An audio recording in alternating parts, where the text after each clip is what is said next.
Gracias, señor presidente.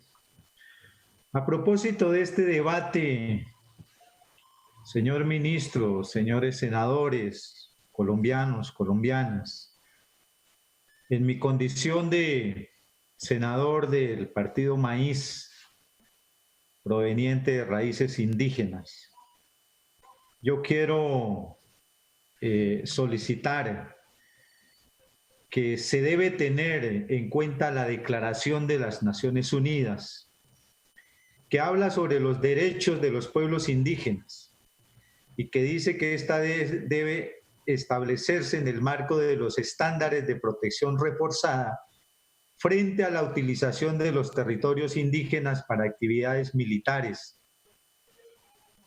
Las zonas donde van a establecerse o van a operar estos militares estadounidenses son habitadas en su mayoría por pueblos y comunidades indígenas y étnicas. Y quiero leer de manera literal el artículo 30 de esta declaración que dice, comillas, no se desarrollarán actividades militares en las tierras o territorios de los pueblos indígenas, a menos que lo justifique una razón de interés público pertinente o que se haya acordado libremente con los pueblos interesados, o que estos los hayan solicitado. Los estatutos, los estados celebran consultas eficaces con los pueblos interesados por los procedimientos apropiados y en particular por medios de sus instituciones representativas, antes de utilizar sus tierras o territorios para actividades militares. Y por eso quiero preguntarle, con todo el respeto al señor ministro de Defensa, a quien saludo de manera cordial, que si se consultó a las comunidades indígenas y étnicas que habitan estos territorios sobre la presencia de tropas militares estadounidenses, por cuanto su presencia puede significar un riesgo y una afectación directa para las comunidades que habitan estas regiones. Señor ministro, si su respuesta es negativa, debo decir entonces que se está afectando de manera flagrante un derecho fundamental que tenemos los pueblos indígenas y étnicos de nuestra nación colombiana. En ese sentido, quiero manifestar también de que no solo se está violando la soberanía nacional, sino la soberanía que la ley ampara a los territorios indígenas y sus comunidades que las habitan. Hay antecedentes respecto a la presencia de miembros de fuerzas militares estadounidenses que están allí a la deriva y que no se han aclarado respecto a la utilización de niñas y mujeres en nuestro territorio colombiano.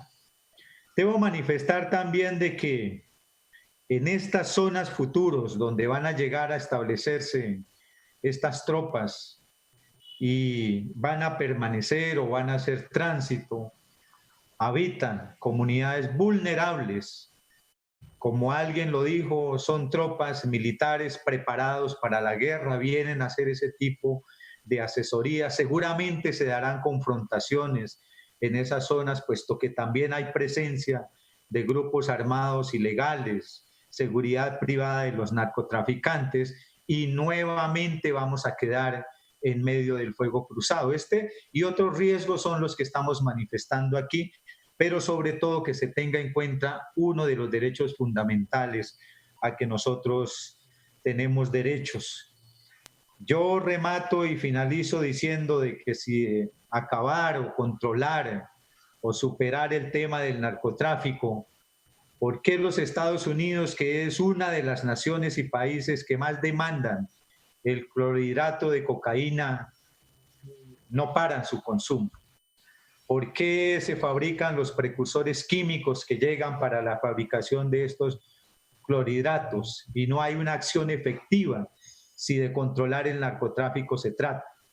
¿Por qué la política antidrogas no se reforma en términos de verdad combatir a los sectores que viven y se usufructan del narcotráfico? En fin, hay una cantidad de situaciones que valdría la pena meditar, pero quiero referirme en esta ocasión a ese tema de la soberanía nacional y al tema de la prevalencia jurídica nacional e internacional que recae sobre los territorios indígenas y su afectación y el alto riesgo que estamos corriendo nosotros que habitamos estas regiones. Quería hacer mucho énfasis en ese tema, señores senadores, pueblo colombiano, señor ministro.